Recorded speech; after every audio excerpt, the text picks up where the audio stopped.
16h30, Cyrielle Sarah Cohen. Bonjour à toutes et à tous et bienvenue sur Radio J. Ravi de vous présenter cette nouvelle émission aujourd'hui jusqu'à 16h30 avec mon invité humoriste et acteur français. Vous l'avez vu dans le Jamel Comedy Club, de nombreux films au cinéma ou à la télévision, mais aussi dans des émissions de divertissement comme VTEP ou encore La Grande Rigolade sur C8. À défaut de Danse avec les stars, on va en parler évidemment avec Wahid Bouzidi qui vient nous parler de son spectacle Wahid, il se relève. C'est au Théâtre République, une véritable ode à la résilience avec des larmes de rire jusqu'à fin mai. L'occasion d'en parler et de découvrir notre invité sur Radio J. 15h, 16h30, Cyrielle Sarah Cohen. Bonjour Wahid Bouzidi. Bonjour Cyrielle, comment allez-vous ? Très bien, et vous, j'ai envie de dire ? Très très bien, merci Ça va pour très l'invitation, bien. ça va très très bien, merci. Avec grand plaisir, je suis ravie de vous avoir en face de moi. Alors, je vous le disais en off, je suis venue voir votre spectacle et quelque chose m'a frappée. C'est un spectacle très émouvant, évidemment, avec des accidents de vie que vous retracez. On va en parler dans cette émission, mais on ressort bizarrement très heureux. En tout cas, moi, ça a été mon cas, avec un grand sourire, une envie de vivre. Est-ce que c'est ça, le message du spectacle ? Exactement le message. Le message, c'est l'espoir, l'envie de vivre et reprendre sa vie en main. Ouais, c'est ce que et avancer, c'est ce que j'essaie de faire passer comme message. Et on va voir qu'en tout cas, c'est très bien transmis. On rigole beaucoup. Il y a un moment précis où moi, j'ai lâché la rampe, comme on dit. On va en parler dans un instant, mais d'abord, au-delà de ce que vous faites, qui vous êtes, et on commence par le début, toujours le début. Wahid Bouzidi, vous êtes né le 9 juillet à Villepinte, 1978 si ma mémoire est bonne. Oui. Vous êtes le dernier d'une famille de 10 enfants. Exactement. Avec votre mère qui avait des remèdes pour tout et un père qui vous prenait pour une remorque, comme vous dites, entouré de vos 4 grands-parents à la maison. C'était positif la remorque. Évidemment. Ça me faisait plaisir. Et justement, on va en parler. Vous étiez 16 à la maison. Quel genre d'enfance vous avez eu ? Alors j'ai eu une enfance, mes parents m'ont dit tu fais ce que tu veux. Par contre, faut respecter les gens. Il y a des valeurs à avoir. C'est respecter les gens, ne pas le provoquer, ne provoquer personne, et puis surtout être un bon enfant. Ne pas foutre la honte. Vous savez, on a ça dans nos familles, c'est respecter nos parents, respecter les grands frères et les grandes sœurs, et surtout faire attention à ce qu'on fait. Vos 2 parents étaient d'origine algérienne ? Exactement. Ouais. Dans votre spectacle, vous dites qu'en théorie, et c'est une manière d'en rire, le dernier c'est le chouchou. Normalement. Vous, c'était un peu différent. Moi, comme j'étais le dernier, mes frères et sœurs m'avaient dit que j'étais celui qui devait faire ses preuves. Ouais. Pour s'imposer dans la famille. Vous étiez un peu le stagiaire. Exactement. C'est exactement comme ça que vous voyez les choses. Ouais. À 15 ans, un drame. À 15 ans, ouais. Un drame. Vous perdez vos parents à 2 mois d'intervalle. Mai, juillet, ouais. De quoi ? Alors, mon père était malade. J'étais pas au courant. Mon père avait un cancer il était condamné. Et ma mère n'a pas supporté de le voir comme ça. Elle a fait un arrêt cardiaque 2 mois avant. Puis mon père a lâché prise après. Il a arrêté de se battre. Il a dit, je vais rejoindre votre mère, faites attention. Et puis ça s'est passé comme ça. Et ça s'est passé comme ça. Vous viviez avec vos 4 grands-parents ou 2 grands-parents ? 2 grands-parents. 2 grands-parents. En fait, on avait des grands-parents qui étaient malades et mes parents les avaient fait venir pour les soigner en France. Donc, ils vivaient avec nous dans le salon et c'était l'une des plus belles périodes de ma vie. Parce que je restais avec eux dans le salon. J'avais le droit de veiller le soir parce qu'ils étaient là.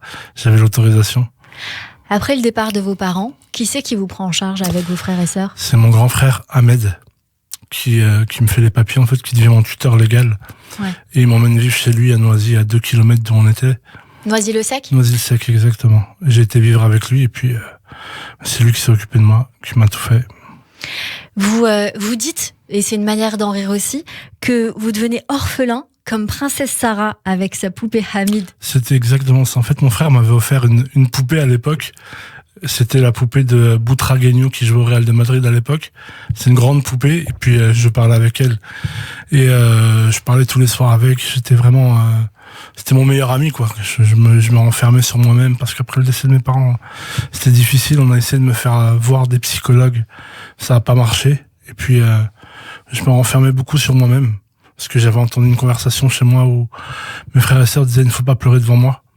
Donc, je me suis renfermé. J'ai essayé de faire l'homme fort. Mais on n'est jamais fort face à ces choses-là. On n'est jamais fort, on n'est jamais assez fort, justement. Vous auriez aimé être prise en charge, justement ? J'aurais aimé qu'on me parle, j'aurais aimé qu'on me dise, voilà, qu'on parle avec moi, en fait, qu'on pleure devant moi, c'est pas grave, c'est une émotion. Ouais. Les larmes, c'est une émotion, c'est rien. Moi, Puis c'est pleurer, c'est quoi? C'est pas une honte. C'est justement là, c'est pas une honte. Au contraire. Au contraire. Oui, ça permet d'extérioriser ce qu'on a à l'intérieur de soi. Une fois que c'est sorti, on le garde plus. Exactement. Alors, vous avez parlé de votre grand frère Ahmed, mais il y en a un, en tout cas, qui est un sacré numéro. On va parler de lui. Il s'appelle Rachid. On est obligé. Non, mais attendez, je sais pas. Est-ce qu'il a vu votre spectacle? Non, il l'a pas vu, mais il en a entendu parler. Il en a entendu parler. Tous ses amis sont venus le voir. Ils lui ont dit, ton frère, il dit que t'as des créanciers partout. Ouais. Ils m'ont dit ton frère dit la vérité, donc va voir son spectacle. Il y a une histoire au cours de votre enfance avec lui que j'aimerais qu'on évoque et vous allez comprendre pourquoi. C'est l'histoire du camembert. Oui. Vous dites que plus jeune, en tout cas, il avait l'air de bien s'en sortir. C'est un génie pour moi. C'était un génie. Ce qui n'était pas forcément votre cas quand vous racontez l'histoire du camembert. Non, ouais, bien sûr. Il m'avait demandé 10 francs, en fait. Il m'avait demandé 10 francs à mon père parce que mon père me donnait tout. J'ai demandé 10 francs à mon père, il a acheté un camembert. Ah, il vous donnait tout quand même, votre père? Mon père, oui, bien sûr. Ah, voilà. Non, mon père m'a tout donné. Ouais. Mes parents m'ont tout donné. Ils m'ont donné énormément d'amour, tout ce que je voulais. À part la batterie, je voulais acheter une batterie. Mais j'ai compris pourquoi aujourd'hui la batterie, c'était pas possible. Mais ils m'ont tout donné, mes parents, bien sûr. Ils m'ont donné énormément d'amour et tout ce dont j'avais besoin pendant mon enfance. Des valeurs, en tout cas, parce qu'on voit que vous êtes quelqu'un de très bien. C'est gentil, Cyril. Merci beaucoup. Je vous écoute, ça vous transpire. allez me faire pleurer, Cyril. Non, c'est pas le but. Ah, le camembert, alors. Alors, le camembert, je lui ai ramené 10 francs. Et avec les 10 francs, il a réussi à ramener un camembert et une baguette. Et il a fait 4 sandwichs. Et il y avait un consulat du Maroc à l'époque en dessous du quartier, en bas du quartier. Et il a été voir les gens qui mouraient de faim parce qu'il y avait rien à côté. Et les gens lui acceptaient d'acheter des sandwichs à 20 francs. Sandwich au fromage. 3 morceaux de fromage sans sauce, sans rien. Et avec ça, il s'est fait 80 francs et on s'est fait, en fait. Je pensais qu'on s'était fait. Je pensais qu'on était associés à l'époque. Et il a acheté des merguez et il a fait cuire des merguez. Il a pris la grille du four de la maison. Il a fait cuire les merguez dehors, vous savez, en mode barbecue, avec des papiers en dessous. Il a allumé les papiers. Il a fait cuire les merguez et après il les a revendus 50 francs les sandwichs. J'ai trouvé ça super génial, quoi. Je me suis dit, c'est un génie, ce mec, faut que je reste avec lui. Et au moment du partage, j'ai compris que c'était un arnaqueur. Et après, vous avez voulu faire pareil, sauf que pour vous, ça a été un peu différent parce que vous les avez mangés. Moi, j'ai mangé les 4 sandwichs. Les 4 sandwichs. Ouais. Est-ce que vous allez faire, alors justement, le déroulement de votre vie? On voit que voilà, le côté business, c'est pas trop votre truc. Vous allez faire vos études au lycée Louise Michel à Bobigny, de 93 à 99. Vous allez jusqu'où? Est-ce que vous allez jusqu'au bac ou vous faites des petits boulots? J'obtiens mon bac et je tombe sur le meilleur prof de toute la Terre, Monsieur Albert Savani, s'il nous écoute. Il doit être âgé aujourd'hui. Ce monsieur était là quand j'ai perdu mes parents. Ce monsieur m'a beaucoup aidé. Ce monsieur m'a éduqué, entre parenthèses aussi. C'est un prof avec qui on restait, vous savez, à l'interclasse. On n'allait pas en récréation, on préférait rester avec lui. Pour parler. Discuter avec lui, football, discuter un petit peu de la vie avec lui. Et m'a beaucoup apporté ce prof. Et c'est vraiment le meilleur prof que j'ai eu de toute ma vie. Parce que le vendredi, par exemple, à 18h, quand on avait cours de 17h à 18h avec lui, il voyait qu'on était fatigué, qu'on n'avait plus rien encaissé. Donc, on faisait des concours de vannes avec lui. Le vendredi, tout est permis. Et le vendredi, tout est permis, exactement, bien sûr. Vous allez alors commencer votre carrière dans un film, The Film, avec Guy Jacques. On vous a dit de prendre des cours dans votre quartier par la suite. Comment d'abord vous atterrissez dans ce film? J'étais animateur à l'époque et Guy Jacques avait besoin de figurants. Et donc j'ai pris le minibus du service jeunesse et j'ai emmené des jeunes. Et à l'époque, je m'habillais en chemise hawaïenne avec un panama. Et je suis arrivé et il manquait un comédien pour Isabelle Carré. Ouais. Et Guy Jacques lui a dit, fais le tour autour de toi et vois avec qui tu as envie de tourner cette scène. C'était la scène de Jack Je vole, vous savez, dans le Titanic. Et puis elle m'a regardé, elle a dit, j'ai envie de tourner avec lui. La chemise hawaïenne, il y avait tout là. Je l'ai eu. Et puis on a joué la comédie ensemble. C'est une merveille, Isabelle Carré. On l'a reçue dans cette émission. Je suis sûre que vous avez bien entendu. C'est un bonbon. Et après, je suis passé devant elle, j'ai fait Jack Je vole, j'ai pris sa place. On a rigolé devant tout le monde et puis il m'a donné le rôle. En 2006, vous démarrez la première saison du Jamel Comedy Club. Exactement. L'humour vous est tombé dessus parce que vous faisiez du mélodrame au départ, mais finalement l'humour arrive très vite. Encore une fois, comment vous atterrissez au Jamel Comedy Club après vos études? Vous décidez de faire ce métier par hasard, ça vous tombe dessus? Comment ça évolue? Je n'ai pas fait exprès, moi, en fait. Moi, je faisais du mélodrame. J'étais dans une troupe qui s'appelait les Guez Guez avec Morad et Youssef. C'est deux personnes qui nous donnaient les cours à Bondy. Et je montais, je parlais de la mort. Et dans le public, il y avait que des personnes âgées qui venaient me faire des hugs à la fin parce que ils trouvaient ça très touchant. Et un jour, Kader Aoun vient nous voir et me dit on cherche des jeunes talents, donc envoie-moi un DVD si tu veux faire partie de la troupe. Je lui ai envoyé un DVD, il m'a dit c'est pas drôle, c'est pas ce qu'on recherche, par contre viens voir à quoi ressemble le stand-up, on est en résidence à Aulnay. J'ai été les voir, et à l'époque j'avais une sacoche rouge. Les artistes pensaient que j'étais le livreur de pizza, donc j'ai écouté ce qu'ils faisaient, et le soir même je suis rentré chez moi et j'ai écrit un passage. Le lendemain je suis revenu devant Kader et je lui ai dit voilà, c'est bon, j'ai un passage. Il m'a dit envoie-le-moi, je te répondrai plus tard. Je lui ai dit je l'ai pas écrit, je l'ai en tête. Il a voulu me prendre au mot. Il m'a dit si tu l'as en tête, on va voir ça tout de suite. On était dans une salle où il y avait une salle de 1000 places. Il était tout seul dans le public. Il m'a dit vas-y, joue-moi ton passage. Je lui ai joué les 5 minutes. Il a rigolé. Il m'a dit tu montes dans 20 minutes. C'est rare. C'est très très rare. C'est très rare parce que je connais pas mal de gens qui passent par ces étapes-là. C'est vrai qu'on vous donne votre chance très vite. Je vous ai écouté durant ces minutes, je cherchais et je me suis dit peut-être que j'allais vous en parler. Quelque part, vous parlez un peu de la banlieue. Oui. En vous écoutant, j'ai reçu un invité il y a quelques jours qui s'appelle Samuel Benchetrit, qui a fait justement son fer de lance de parler de ces banlieues où, nous disait-il, il y a très peu de culture au sein des banlieues. Est-ce que c'est vrai selon vous ? Non, je pense justement que les gens commencent de plus en plus à s'intéresser à la culture et faut leur donner un petit peu les moyens. Je sais qu'il y a beaucoup de villes qui donnent les moyens aux jeunes et aux personnes. Beaucoup de villes. Ouais. Beaucoup de communes qui donnent les moyens. Je bosse moi à Drancy où je donne des cours de stand-up où les villes commencent à s'attacher un petit peu à ça. Il y a des je sais qu'il y a des festivals tous les mois de mai à peu près dans la ville de Drancy sur les jeunes talents. Donc les gens commencent de plus en plus à s'intéresser à la culture. Les gens montent sur Paris et s'intéressent de plus en plus à la culture. Les gens veulent devenir des artistes, vous savez. Ils ont envie de transmettre un petit peu leur vie aux gens. Ouais. Et c'est ce que j'aime moi dans mon cours de stand-up. J'ai des jeunes qui sont extraordinaires et qui me racontent des histoires, des anecdotes mémorables. On a envie de voir ça. Hein. Vous nous en parlerez. C'est le 7 juin. Le 7 juin à Drancy. 7 juin à Drancy. Où précisément ? C'est à l'espace culturel de Drancy. Noté. On va vous voir beaucoup au cinéma, Wahid Bouizidi, dans de nombreux films. Casse Départ. Exactement. Ensuite, on va vous voir dans Beurre sur la ville avec Boudère, Mohamed Dubois, Éric Judor également. En 2015, dans Encore heureux, Kickback, Nicky Larson, Le parfum de Cupidon, ou encore à partir de 2018 encore dans Neuilly, sa mère. Tout ça à la 2. Et ouais, vous en avez fait des trucs. Hein. Et donc bien d'autres films également, dont le dernier, Le Grand Cirque, qui met en exergue un bout de la vie de Boudère finalement. Hein. Et vous revenez bientôt au cinéma. Oui, dans Bac plus 12. Est-ce qu'on a le droit d'avoir des infos ? Oui, c'est un film qui est en montage en Belgique, là, pour l'instant. C'est un film de Jérôme Lotsky, qui a notamment écrit Un gars, une fille.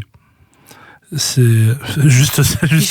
Voilà, j'allais dire. Juste ça. Il y a énormément de rediffusions quand on met la télé en ce moment, notamment le vendredi soir, mais je crois que c'est tous les jours et c'est toujours un bonheur de tomber dessus. Exactement. Donc c'est lui qui a la manœuvre. C'est lui qui a la manœuvre, qui est en plein montage en Belgique et qui nous prépare quelque chose de grand. C'est l'histoire d'un surdiplômé de banlieue qui cherche du travail, qui trouve pas de travail et qui décide d'accepter un travail de chef de sécurité dans un supermarché. Et puis il se lie d'amis avec la bande qui bosse dans le supermarché. Et vous, on a le droit de parler de votre rôle ? Oui, je joue le rôle d'un boucher portugais gay. Et ça vous fait rire ? Moi, ça me fait rire. Parce qu'en fait, à chaque fois qu'on me disait tu veux jouer le rôle d'un boucher, je dis ouais, pas de problème. Portugais, tu vois, avec plaisir. Gay, je dis mais... Pourquoi, ouais. Non, mais moi, j'ai très envie de vous voir dans ce rôle de composition, en tout cas, Wahid Bouizidi. En tout cas, pour l'instant, pour l'heure, comment ? Je me suis amusé. J'imagine bien. On a hâte de vous voir. Pour l'heure, en tout cas, vous avez bien sûr fait du théâtre à la Comédie de Paris, dans La Grande Évasion, aux côtés de Paul Séré et encore une fois de Boudère. Vos spectacles, on va en parler dans un instant, mais aujourd'hui, on vous retrouve sur scène, au théâtre, Le République, dans Wahid, il se relève jusqu'à fin mai, pour, j'ai envie de dire, un sursaut de vie. C'est mis en scène par Papy. Alors vous démarrez le spectacle sur cette musique qu'on va entendre un petit peu en toile de fond du Parrain, avec cette phrase: on a essayé de me tuer avec une canette de coca. Alors que je suis diabétique type 4, qui n'existe pas. C'est ça. Donc ça, vous me confirmez que le diabète n'existe pas. Ça, si, le diabète existe, mais le type 4 n'existe pas. Oui, type 4 n'existe pas, mais vous êtes diabétique. Exactement. Vous avez toujours parlé, Wahid Bouizidi, de votre poids. dans vos spectacles. C'est un petit peu en toile de fond. Le dernier spectacle, c'était Grey's Anatomy. Avant, c'était Avant quand j'étais gros. Ouais. Pourquoi ce sujet vous tient-il à cœur ? C'est pour dire aux gens que je vais bien. Vous savez, on m'a souvent dit j'espère que tu vas aller mieux, j'espère que ta santé... Je vais bien, malgré le fait que j'ai eu beaucoup de maladies, beaucoup de choses qui me sont arrivées dans ma vie. Je vais bien et c'est ce que j'ai envie de faire passer aux gens. Je vais très très bien, la vie est belle, je profite de la vie. Là, je reviens de Marrakech, j'ai pas lâché la piscine une seule minute. Je me suis amusé et puis je profite de la vie et c'est le message que j'ai envie de faire passer aux gens, c'est on a encore envie, on respire encore, profitez de la vie. Vous avez ce message, mais il faut expliquer pourquoi, Wahid Bouizidi, le poids, la santé, c'est au cœur de vos préoccupations. Parce que vous parlez dans ce spectacle de certaines révélations. Vous dites que vous avez eu une embolie pulmonaire au Maroc, Exactement. Une gangrène, 2 AVC en Algérie, un 3e AVC en sortant de Beurre FM où vous officiez sur la matinale, jusqu'à, je crois que c'était il y a plus que 6 mois si votre spectacle a démarré en janvier. Il y a plus d'1 an maintenant. On se demande si tout ça est une blague, mais non, c'est bien vrai. Non, c'est la vérité, oui. Et j'ai besoin d'en parler pour faire le deuil de tout ça, en fait. Vous pensez qu'il faut faire un deuil de ça ? Exactement, pour pouvoir avancer. Vous savez, c'est bien de parler des choses qu'on a vécues pour pouvoir avancer et faire autre chose. Et puis, surtout, laisser derrière les mauvaises choses. Dans ce spectacle, vous parlez aussi du traitement des gens avec vous pendant ces dures périodes de maladie. Et beaucoup ont brillé par leur absence dans votre vie. Exactement. Moi, juste avant de faire mes AVC, j'avais la lumière sur moi, je faisais le Marrakech du rire. Je montais sur scène. Ça marchait bien pour moi, j'étais bien et j'étais bien avec tout le monde. Oui, vous étiez dans une carrière ascendante. Il y avait du monde autour de moi, j'étais bien, j'étais heureux. Et quand j'ai eu mon AVC, plus personne. Et j'ai pas compris, en fait. J'ai pas compris parce que je leur avais rien fait de mal. Et les gens, en fait, me disent qu'ils ont rien fait, alors que c'est grave, en fait. Les gens me disent, oui, on t'a appelé, tu n'as pas répondu. Depuis quand vous appelez un mort? Depuis quand vous appelez quelqu'un qui est en réanimation? Moi, on m'a dit, je t'ai appelé, t'as pas répondu. Je suis en réanimation. Je suis en train de mourir. Tu t'appelles quelqu'un qui est en train de mourir. Passe me voir. Qu'est-ce que vous auriez voulu? Voilà, que les gens viennent vous voir ou appellent peut-être votre femme? Exactement, oui. Je m'appelle ma femme. Vous savez, on est une communauté où on prend soin les uns des autres, normalement. Normalement, je dis bien normalement. Moi, appeler pour ma femme pour savoir si elle manque de rien, juste ça m'aurait fait plaisir. Mais rien du tout. Aucun message, rien du tout. Qui était là pour vous? Ma femme. Que votre femme? Ma femme était là tous les jours. J'ai après des membres de ma famille qui sont venus. Une fois. Ça m'a fait beaucoup mal aussi parce que j'attendais plus d'amour de ma famille. De vos frères et sœurs? Exactement. Ils savent que vous leur en voulez aujourd'hui? Je leur ai dit, ouais.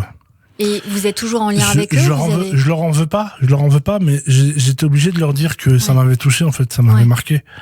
Mais je leur en veux pas, c'est la vie. Ils ont des familles, mais je leur en veux pas et je leur ai vraiment, parce qu'en fait, moi je pensais que quand je suis sorti de l'hôpital, j'avais l'impression qu'ils pensaient que j'avais eu qu'une angine, alors que c'était pas une angine, c'était un AVC. J'ai failli mourir, en fait. C'est juste ça, j'étais en réanimation, je suis passé par des moments où je tenais plus debout parce que les médicaments étaient trop violents. Mais votre famille n'a pas vu cette dégringolade physique? Alors j'ai mon grand frère, mon tuteur, qui l'a vu, parce que j'avais beaucoup besoin de le voir à l'époque. Donc ma femme m'a emmené et j'arrivais pas à marcher à l'époque. Donc c'est elle qui m'aidait à marcher. Et quand elle m'a vu, les larmes ont coulé et elle a prévenu toute la famille.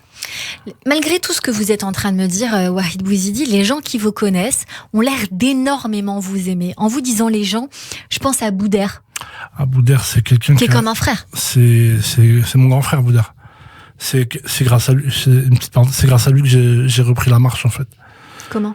Parce que il m'avait bourré d'un médicament à l'époque à l'hôpital qui m'empêchait de rester debout, qui me donnait des vertiges. Donc je restais alité tout le temps. Et Bouder, ce grand monsieur, parce que c'est un grand monsieur, il m'appelait pour me raconter des blagues. Et à la fin, il me dit, écoute, j'ai mon film qui va bientôt se tourner, j'ai un rôle pour toi, lève-toi, va marcher. Lève-toi, j'ai besoin de toi. En me disant ça, il m'a reboosté. Je me suis levé juste après son coup de fil, je me tenais à la rambarde, j'allais marcher. Et après, je faisais des petits cadeaux à ma femme quand elle venait me voir. Je l'attendais en bas dans le parc. Ouais, pour dire, voilà, j'ai réussi à me lever. Exactement. Tu peux me retrouver là. Tu peux me retrouver à cet endroit. Après votre dernier AVC, on vous a emmené à l'hôpital Bichat. Wahid Bouzidi. C'était comment là-bas ? C'était la pire période de ma vie. C'était vraiment catastrophique. C'était un repère d'incompétents. On n'a pas le droit de le dire. Ah non, pas du tout. On dit tout ce que vous pensez. J'ai subi les pires sévices. C'est vraiment des sévices. On venait me voir dans ma chambre pour me prendre en photo sur mon lit d'hôpital. On venait, le brancardier ne voulait pas me transporter. Le professeur du service m'a viré du service. Quand ils m'ont vu, ils voulaient traiter mon obésité au lieu de traiter mon AVC. Je sais pas si vous vous rendez compte, j'aurais dit, mon obésité, ça va. Je vais m'en occuper, vous inquiétez pas, mais j'ai fait un AVC. J'ai des taches dans le cerveau. Faut régler ça avant d'essayer de régler le poids, en fait. Et ils ont fait tout à l'envers.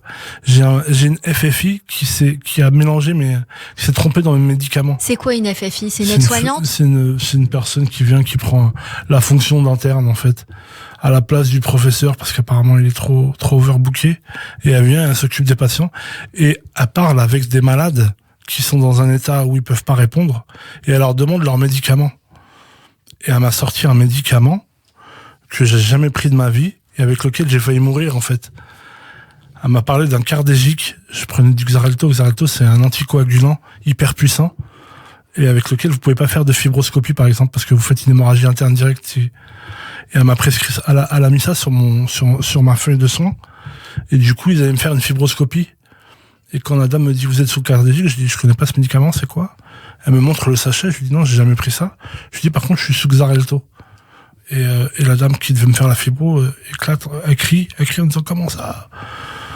Vous êtes sous Xarelto, on m'a pas prévenu. Voilà, vous connaissez votre dossier. Exactement. Si vous n'avez pas votre tête, c'est tant pis pour vous, quelque part, parce que les soignants ne font pas spécialement attention à votre dossier. Voilà. Il n'y a rien d'écrit. Et à la fin, si, il y a tout est écrit. À la fin, avant de sortir, elle regarde mon dossier et elle dit, oui, effectivement, vous prenez du Xarelto.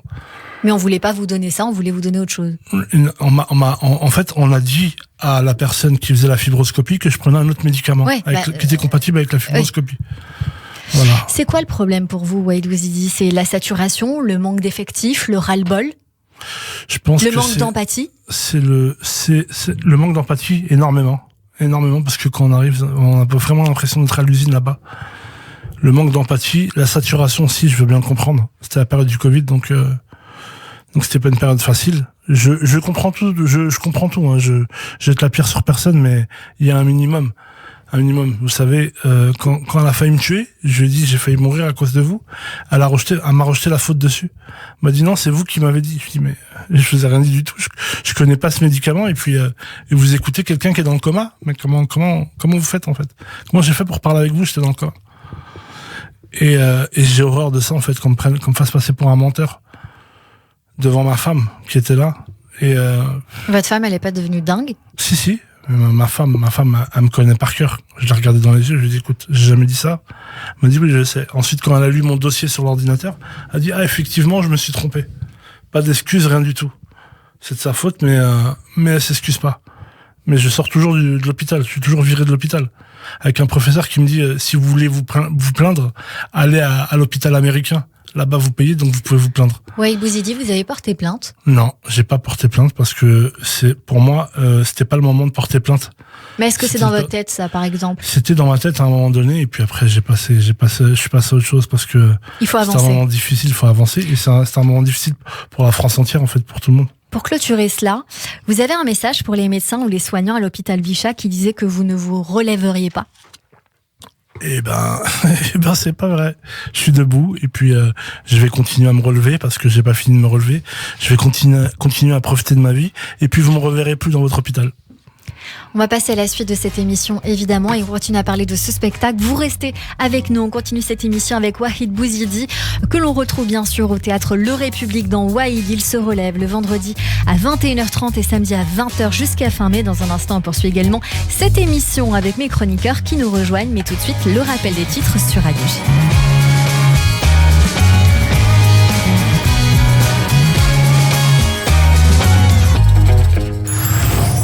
15h, 16h30, Cyrielle Sarah Cohen. Radio J.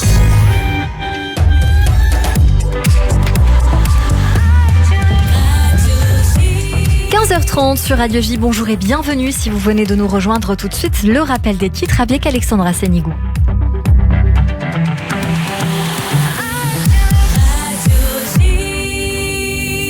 Rebonjour Alexandra. Rebonjour Cyril, à la une de l'actualité en Israël, l'alerte à la roquette a retenti en début d'après-midi dans le sud du pays à Sderot et dans quelques villes adjacentes. Une vingtaine de roquettes ont été lancées depuis Gaza sur le sud d'Israël et interceptées pour la plupart par le dôme de fer.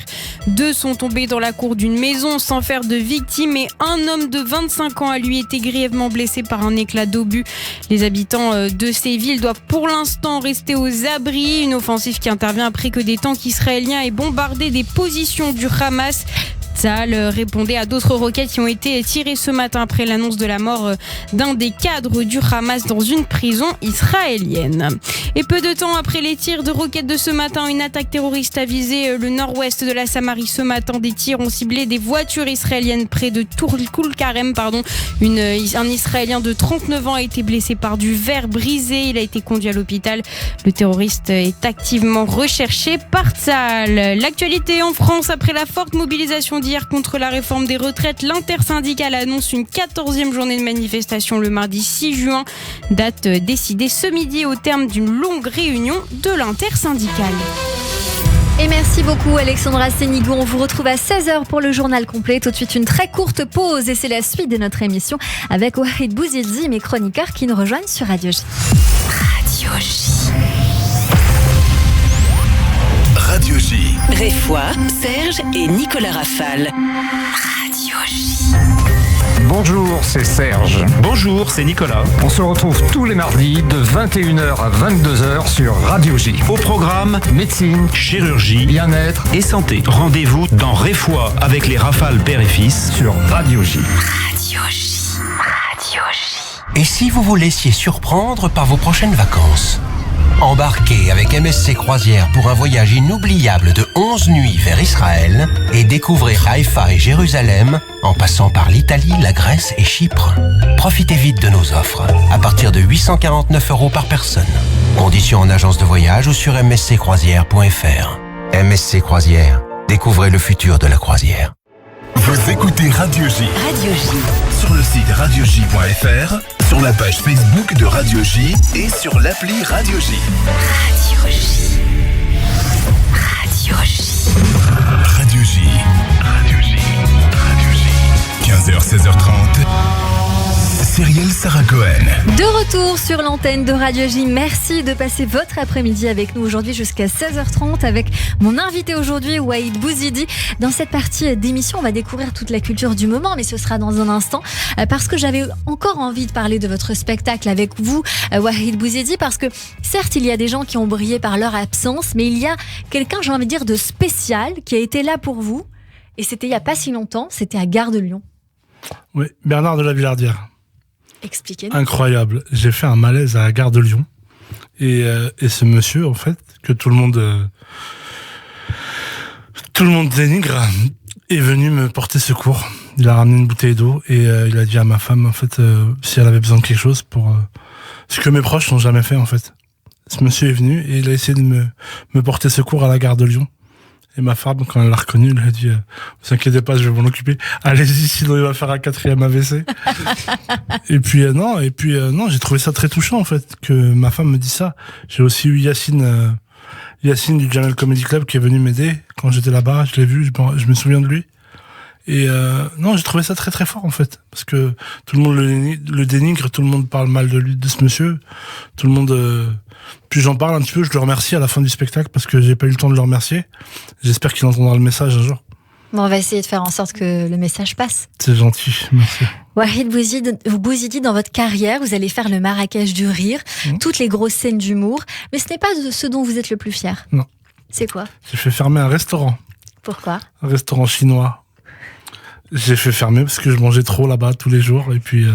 Donc ça, c'est vraiment une histoire, c'est une vraie histoire, ouais. C'était un buffet à volonté. C'est un buffet à volonté et puis c'est chose qu'il ne faut pas mettre à ma portée. Et puis voilà, et puis j'ai été manger pour 11,50 €. Je mangeais là-bas à volonté. Et la patronne, elle vous avait renommé. La patronne ne pouvait plus me voir à un moment donné. Madame Lui, elle s'appelait. Elle a porté plainte ? Elle a porté plainte. J'ai le procès verbal à la maison. Je l'ai gardé. Parce qu'elle a dit, il vient trop chez moi. Vous aviez un surnom, je crois.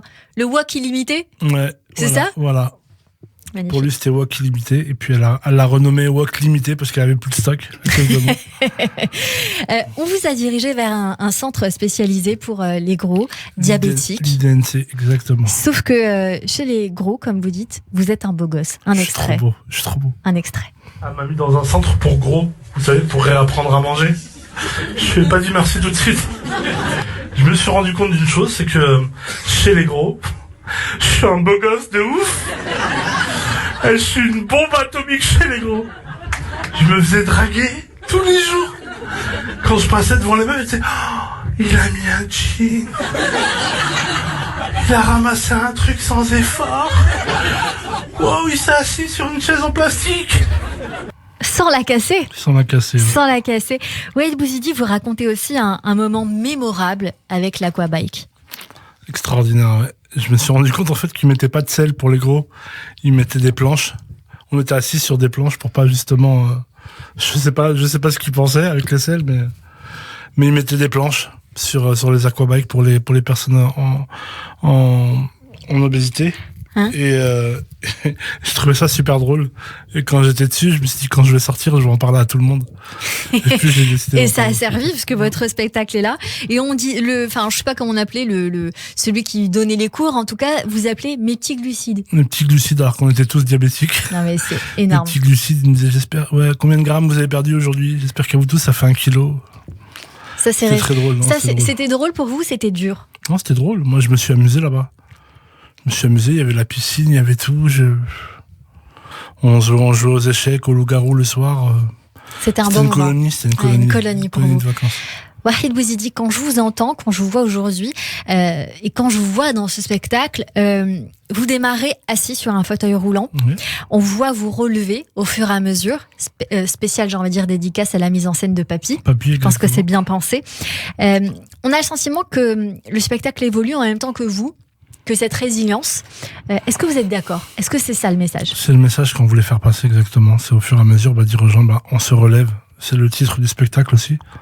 On se relève et que malgré le fait qu'on ait eu des moments très difficiles dans la vie, il faut penser à la minute actuelle, à la seconde actuelle. Carpe diem, il faut profiter de la vie tous les jours et avancer. Je vous ai écouté dans une interview récente, vous dites peut-être qu'il n'y aura plus de spectacle après celui-ci. Pourquoi vous dites ça? On sait jamais. J'ai eu 3 AVC normalement au bout du 3e AVC, je suis plus là normalement. C'est ce que me dit Papy aussi. Il me dit normalement t'es plus là en fait. Je suis un rescapé, je suis un miraculé pour moi. Pour ça que je profite de chaque moment de la vie. Je m'éclate et peut-être que ça va être le dernier et peut-être pas. Qui sait? On sait pas. J'ai l'impression quelque part que soit vous êtes condamné, vous le dites pas, soit vous êtes rationnel, soit c'est une manière quelque part aussi de un peu se condamner mais en se disant non, il y a la vie elle est plus forte que tout malgré tout, mais j'anticipe. La chance qu'on a, c'est qu'on est mortel en fait. Vous savez, c'est la chance qu'on a comparé aux dieux ou aux demi-dieux, vous savez. On est mortel et c'est ce qui fait que nos derniers moments sont intenses. Et c'est ce que j'ai envie de faire passer aux gens. Je kiffe ma vie et je vais kiffer ma vie jusqu'à la fin. Est-ce que vous avez toujours aimé la vie, Waheed Bouizidi, ou depuis ces incidents de vie, comme je dis, eh bien vous avez appris à l'aimer? J'ai appris à redécouvrir ma vie. J'ai appris à redécouvrir que la vie était belle. Avec un nouveau regard. Avec un nouveau regard et un nouvel élan aussi. Parce que j'ai eu des moments assez difficiles dans ma vie. Et j'ai envie de dire aux gens que on passe tous par des moments difficiles. Et des gens plus que d'autres. Mais il faut penser vraiment au bonheur qu'on a encore en vie en fait. J'ai oublié de vous dire, je suis bien arrivée. Merci, voilà. C'est gentil. Et on arrive tous un jour, ici ou là-bas. Exactement. On continue cette émission Super. Tout de suite. En parlant... Franchement, je pense qu'il faut arrêter sur ça. C'est vrai? C'est magnifique, c'était magnifique. On s'arrête sur ça. C'est magnifique. Mais on continue quand même, parce qu'on va parler culture. On découvre toute la culture du moment ou d'avant, mais selon vos goûts. Okay. Et mes acclamations, mon enthousiasme, vive à notre bienfaiteur. Olé! Olé! Olé! Et tout de suite, Hélène Kudner nous emmène au théâtre pour découvrir quelque chose qui pourrait vous plaire. Bonjour Hélène. Bonjour Cyrielle, bonjour Wahid. Bonjour, je reste sur un suspense là. Non, je sais pas de quoi on parle, mais je vais essayer d'être à la hauteur de ce suspense. Il faut aller au spectacle. Voilà. Il faut aller voir le spectacle. Il faut aller voir le spectacle. En tout cas, j'irai pour comprendre cette énigme. Cher Wahid Bouzidi, je suis très heureuse de vous dédier cette chronique théâtre, car je sais que chaque moment de scène pour vous, chaque moment d'échange avec le public est une joie, une victoire, qui vous prouve que vous êtes bien vivant et que vous pouvez donner du bonheur et en recevoir. Alors, Tout le monde savait, c'est le titre d'un récit poignant de Valérie Bacot. C'est aussi le titre d'un spectacle que joue actuellement la comédienne Sylvie Testu et pour lequel elle vient de recevoir le Molière du meilleur seul en scène. J'ai choisi ce spectacle car l'héroïne de ce récit est une résiliente qui, au terme d'un chemin de croix et d'un acte hors norme, s'en est sortie en publiant son histoire et avec Sylvie Testu, on a fait un spectacle que des milliers de gens ont déjà vu et qui est en tournée en ce moment en France. Parce que vous-même, Wahid Bouzidi, vous triomphez en ce moment au Théâtre République. Vous êtes un résilient qui avait traversé des épreuves vitales avec le sentiment d'avoir été abandonné un petit peu par ceux qui vous entouraient et que sans votre famille, et c'est la même chose pour Valérie Bacot, vous n'en seriez pas là aujourd'hui. Et alors justement, pour faire le parallèle avec ce spectacle, qui est justement Valérie Bacot qui incarne justement très bien Sylvie Testu en ce moment? Alors Valérie Bacot, c'est une jeune femme qui a subi durant plus de 20 ans, 24 ans exactement, l'emprise et les coups de son mari, sans que personne ne lui vienne en aide. Elle finira le 13 mars 2016 par tuer son bourreau, mais sera acquittée par la justice. Et dans un livre bouleversant paru en juin 2021, elle raconte sa vie jusqu'au procès et la mise en lumière de ce qui s'est réellement passé. Alors, à 12 ans, elle subit les viols répétés du compagnon de sa mère, donc de son beau-père. À la faveur d'une intervention de la police qui constate l'état de l'adolescente, le beau-père est envoyé quelques mois en prison. Il revient dans le domicile familial et à son retour, il recommence et Valérie tombe enceinte à 17 ans. Poussée par sa propre mère, elle finira par quitter le domicile familial et à s'installer avec son beau-père pour mettre au monde 4 enfants. Durant cette époque, Valérie Bacot ne sort pas de la maison, s'occupe du ménage, tandis que l'autre, qui est appelée ainsi dans le spectacle, la violente et l'oblige à se prostituer. Ça me fait penser un petit peu en vous entendant parler, Hélène Kuttner, à l'histoire de Jacqueline Sauvage en toile de fond. Hein, exactement, c'est ça. Comment peut-on, sur une scène de théâtre alors, mettre en scène une telle souffrance ? Justement, Cyrielle, et c'est la difficulté, mais c'est aussi la réussite de ce spectacle qui ne tombe jamais dans le voyeurisme et l'exhibition. Sylvie Testu y est extraordinaire. Elle est mise en scène avec une grande délicatesse par une autre femme qui s'appelle Anne Bouvier. La metteur en scène et le producteur Jérôme Fouché ont convaincu la comédienne d'accepter ce rôle qui est tout sauf facile. Dans une scénographie très simple, un coin cuisine, un salon, un espace de jardin avec des balançoires, on a accroché des ardoises d'école au dos de chaque chaise pour nommer à la craie tous ceux qui ont su mais qui se sont tus. Le père, la mère, l'enseignante, le médecin, les gendarmes, la belle-sœur, etc. Sylvie Testu raconte « Avant d'être pressentie pour ce rôle, j'avais déjà lu le livre de Valérie. Je voulais comprendre pourquoi tout le monde savait et personne n'avait rien dit, n'avait rien fait. Je me suis identifiée à Valérie, mais aussi à tous ceux qui n'ont pas parlé. Et je me suis demandé « Et moi, qu'aurais-je fait ?» Il sert à ça le témoignage de Valérie, informer, préparer chacun d'entre nous à agir si un jour nous sommes témoins de violence.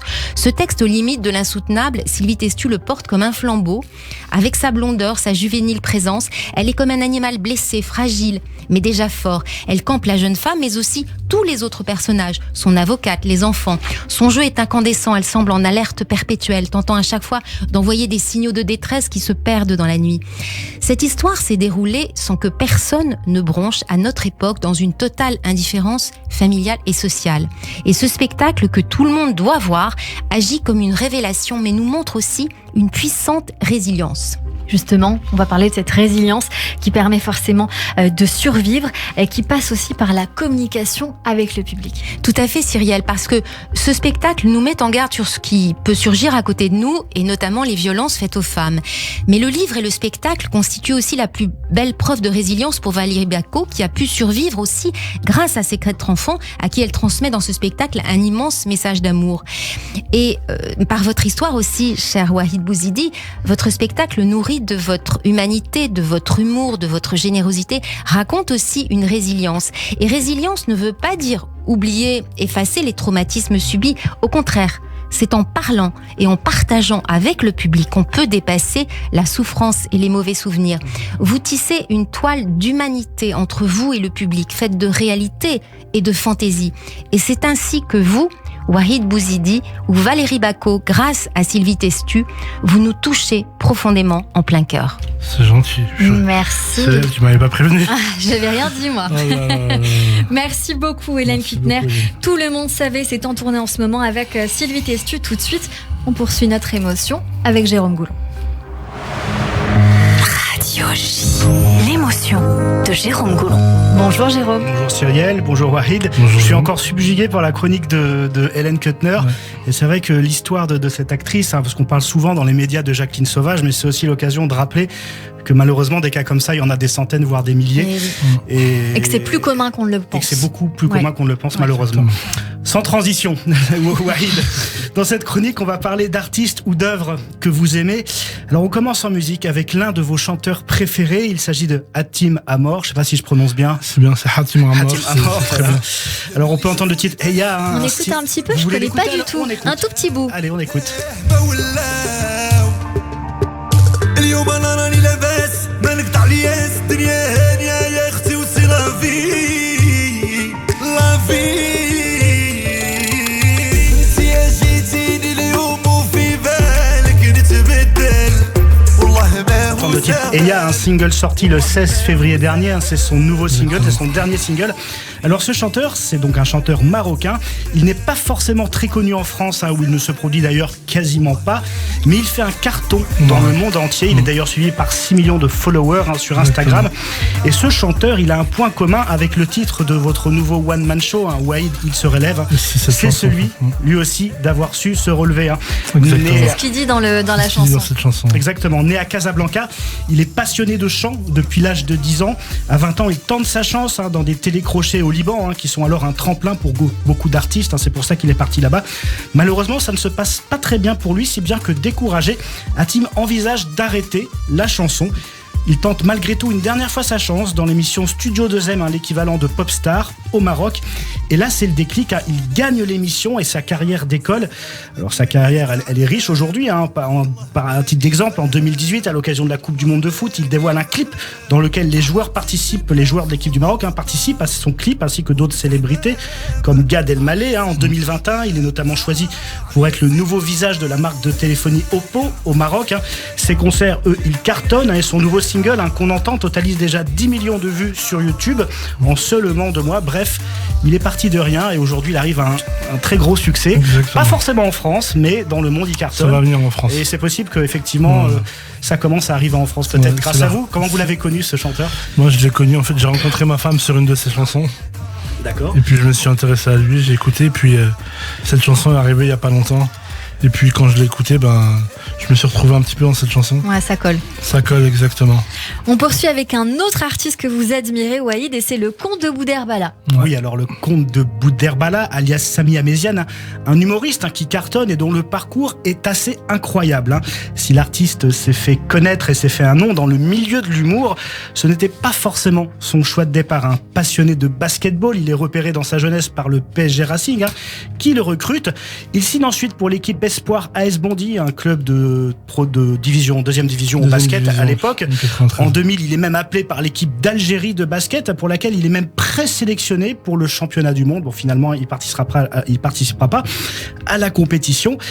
Et malgré ça, malgré ses espoirs, il peine à se hisser au plus haut niveau. Il tente alors sa chance aux États-Unis, dans l'université du Connecticut, mais une blessure à l'épaule vient définitivement briser ses rêves d'accéder à l'élite. C'est alors que son ami d'enfance, Fabien, plus connu sous le nom de Grand Corps Malade, le pousse à se lancer dans le spectacle. Donc, sous le conseil de Grand Corps Malade, En 2006, donc Sami Amézian, qui je le précise parle 6 langues, il part à New York pour faire le tour des comedy clubs de la ville parce qu'il pense qu'il y a quelque chose à faire là-bas. Et une rencontre fortuite assez incroyable va changer sa vie. Alors qu'il marche dans les rues de Manhattan, il rencontre par hasard Chris Rock et lui demande où il peut jouer à New York. Chris Rock lui donne quelques adresses et Sami Amézian commence à se faire un nom là-bas, devenant même le premier Français à jouer au Comedy Cellar, qui a notamment vu défiler des artistes comme Robin Williams. C'est un lieu très réputé là-bas pour les humoristes. Alors Rodé, l'humoriste, revient donc en France, où dès 2010, il devient rapidement l'une des stars montantes de l'humour. Alors pour la petite histoire, son nom de scène, le comte de Bouderbala, il est donc tiré du mot Bouderbala, qui en arabe signifie celui qui porte des guenilles. L'humoriste tenait en effet à être le porte-parole du ghetto, un pari plutôt réussi. Incroyable cette histoire. Il est passé par le Jamel Comedy Club aussi. Également, tout à fait. Il est passé par le Jamel Comedy Club. Et c'est comme ça que vous êtes rencontrés. Exactement. Au Jamel Comedy Club. On poursuit avec du cinéma et votre film préféré du moment. Et alors là, nous sommes bien d'accord, c'est mon film préféré de tous les temps. Oui, alors Wahid, vous êtes en effet un fan de la saga John Wick, dont le 4e opus est actuellement à l'affiche au cinéma. Une merveille, le meilleur. Le meilleur. Bon, en tout cas, cette saga... Le meilleur que le 1.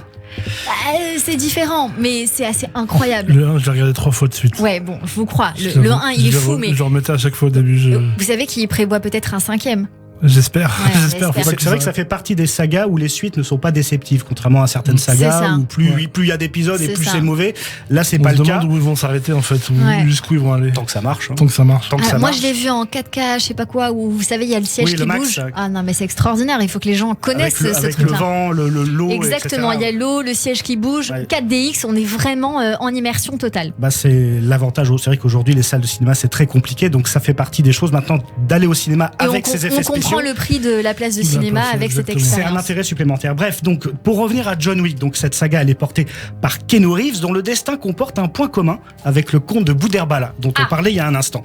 Dans sa jeunesse, Keanu Reeves, il ne veut pas devenir acteur, mais joueur de hockey sur glace. Plutôt doué, il joue gardien de but et gagne même le surnom de The Wall, le mur en français, en référence à ses nombreux arrêts.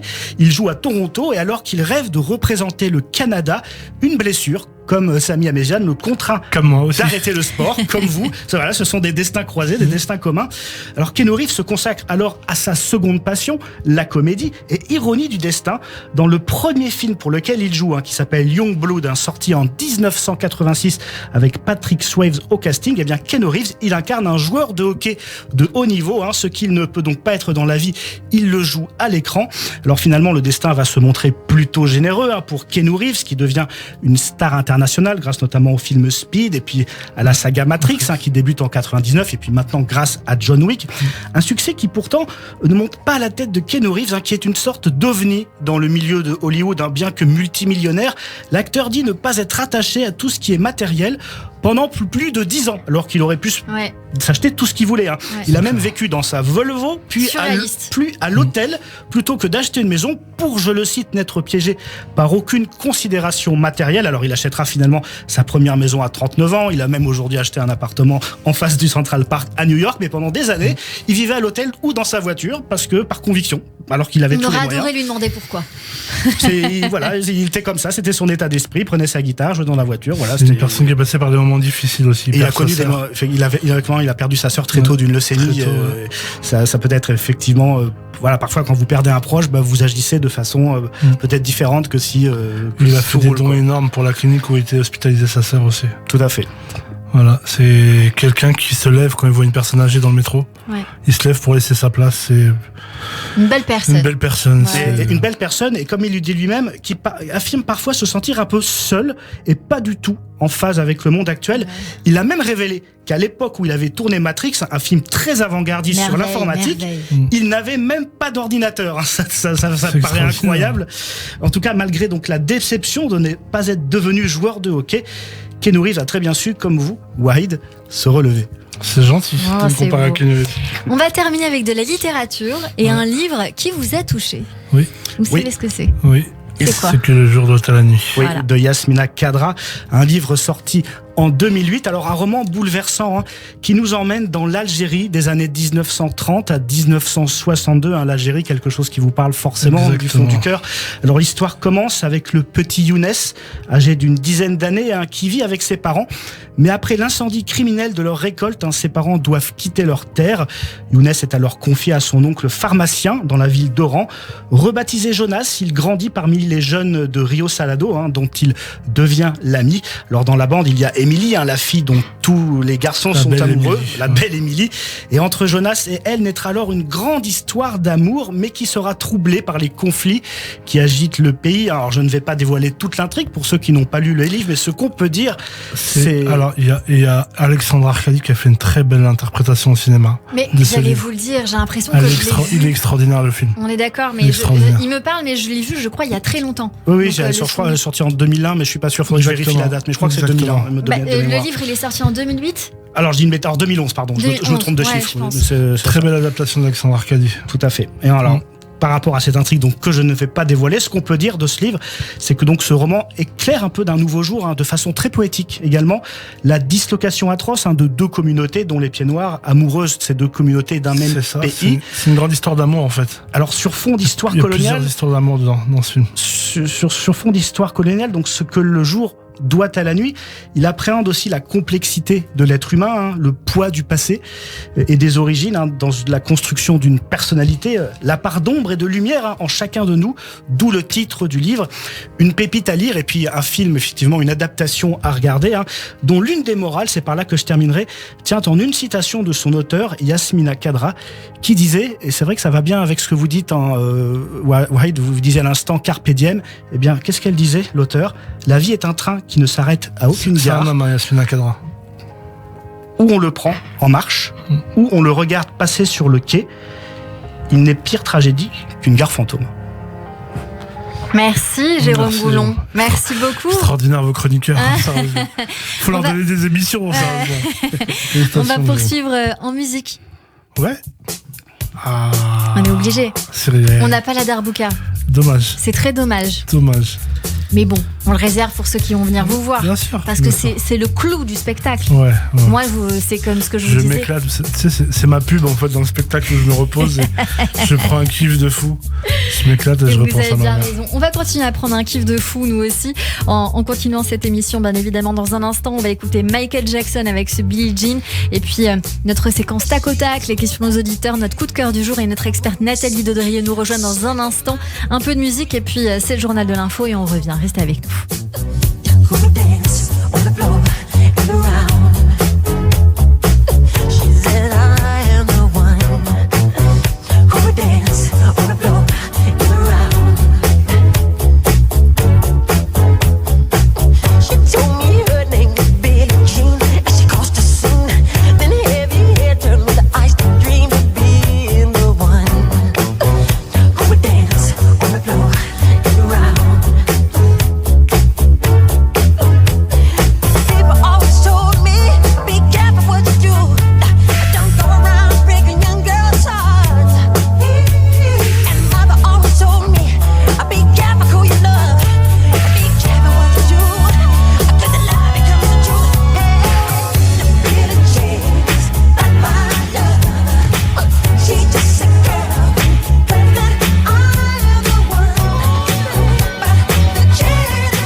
Bonjour. Le 6-9, Léa Moscona.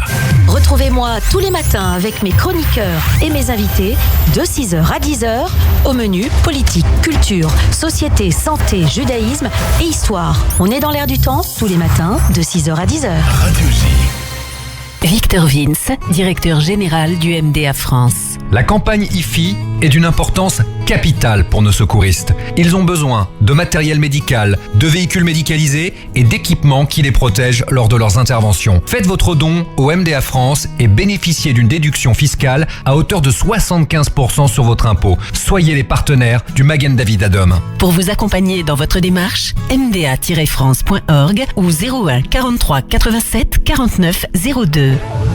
Radio J. Vous écoutez Radio J à Paris sur 94.8 et sur radioj.fr. Radio J.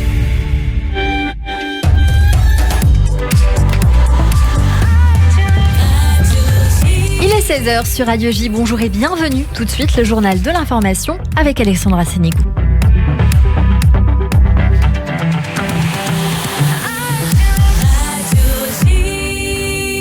Bonjour Alexandra. Bonjour Cyril, à la une de l'actualité en Israël, l'alerte à la roquette a retenti dans le sud du pays, à Sderot et dans les alentours. 22 roquettes ont été lancées depuis Gaza sur le sud d'Israël. 4 ont été interceptées par le dôme de fer et les 16 autres sont tombées sur des terrains vagues. 5 personnes ont été blessées, dont un homme de 25 ans qui a été grièvement atteint par un éclat d'obus sur un chantier à Sderot.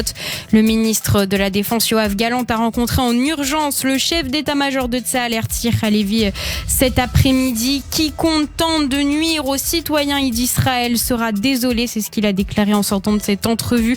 Cette offensive du Hamas intervient après que les tanks israéliens aient bombardé des positions du mouvement terroriste en début d'après-midi. Tsahal répondait à d'autres roquettes qui ont été tirées ce matin après l'annonce de la mort d'un des cadres du Hamas. Et peu de temps après les tirs de roquettes de ce matin, une attaque terroriste a visé le nord-ouest de la Samarie dans la matinée. Une attaque qui a eu lieu près de l'implantation d'Avnei Efetz dans le sud-ouest de Toul-Karem. Des tirs ont ciblé des voitures israéliennes. Un Israélien de 39 ans a été blessé. Le conducteur a été conduit au centre médical Meir à Kfar Saba pour être pris en charge. Le terroriste est activement recherché par les forces israéliennes. Le chef du conseil régional de Samarie, Yossi Dagan, appelle à plus de présence militaire israélienne dans la région de Toul-Karem. Il y a déjà eu des fusillades ici et les gouvernements passés fermaient ces endroits-là avant de les rouvrir quand la presse ne s'occupait plus du sujet. Cette fusillade s'est terminée par miracle par un blessé à la tête et 2 personnes prises de panique. Il aurait pu se terminer avec 3 morts. Le chef du conseil régional de Samarie, Yossi Dagan. Diplomatie, le président Yitzhak Herzog représentera Israël au couronnement de Charles III à Londres samedi. Vendredi après-midi, il participera à une réception donnée par le roi au palais de Buckingham en l'honneur de ses invités, rois, présidents, premiers ministres et familles royales qui viendront du monde entier assister à son couronnement avant la cérémonie officielle le lendemain. En raison du Shabbat, le président et son épouse se rendront à pied à la cérémonie. Et Israël est une nouvelle fois dans le collimateur d'Amnesty International. Dans un rapport, l'ONG accuse Tsahal d'utiliser la reconnaissance faciale pour traquer les Palestiniens en Judée-Samarie et à l'est de Jérusalem. Tsahal affirme de son côté qu'elle mène simplement des opérations de sécurité et de renseignement nécessaires.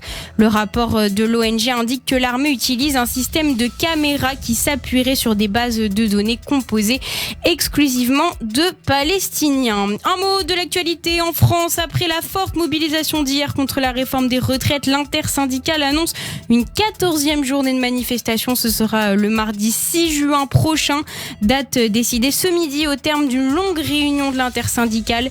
Cette nouvelle journée interviendra 2 jours avant l'examen à l'Assemblée nationale de la proposition de loi du groupe Lyot pour abroger cette loi très décriée.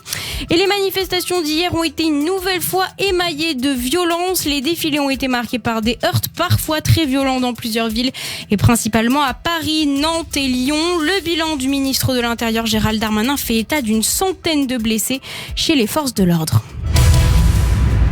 Hier en tout, dans toute la France, il y a eu plus de 500 interpellations. D'accord. Il y en a eu exactement 540, dont 305 à Paris.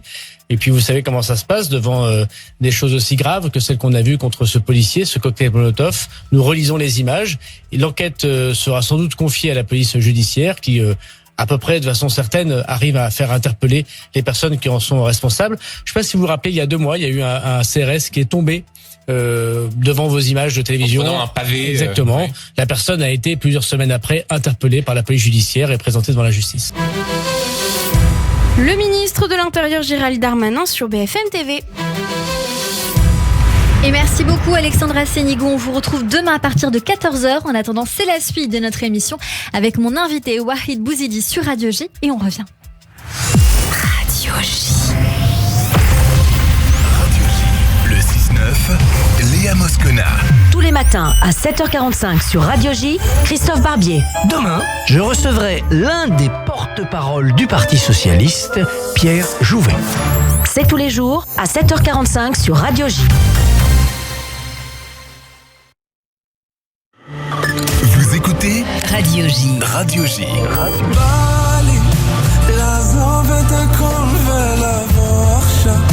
לחבק אותך עד שהגוף יחפה ובתי רדיו ז'י.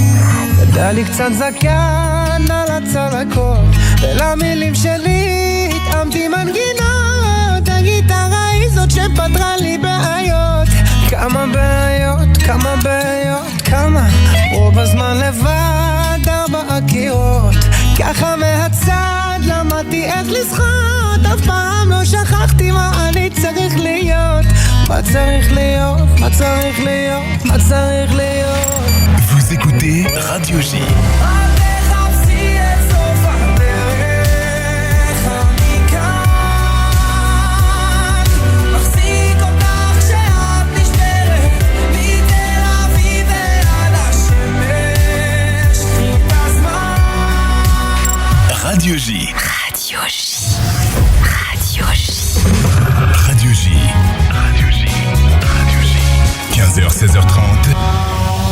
Cyrielle Sarah Cohen.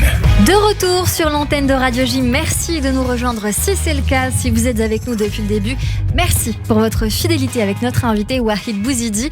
On va passer à la séquence tac au tac. Okay. 10 questions, 10 réponses courtes en 2-3 mots. On tente ? Ouais, allez. C'est parti. Wahid Bouzidi, qu'est-ce que la recette de l'amour ? L'écoute. Le ou les sujets qui vous préoccupent le plus en ce moment ? La santé. Si vous pouviez changer de peau, vous seriez qui ou quoi ? Bout d'air. Ça, c'est gentil pour lui. Quel est le plus beau compliment qu'on puisse vous faire ? T'es quelqu'un de bien.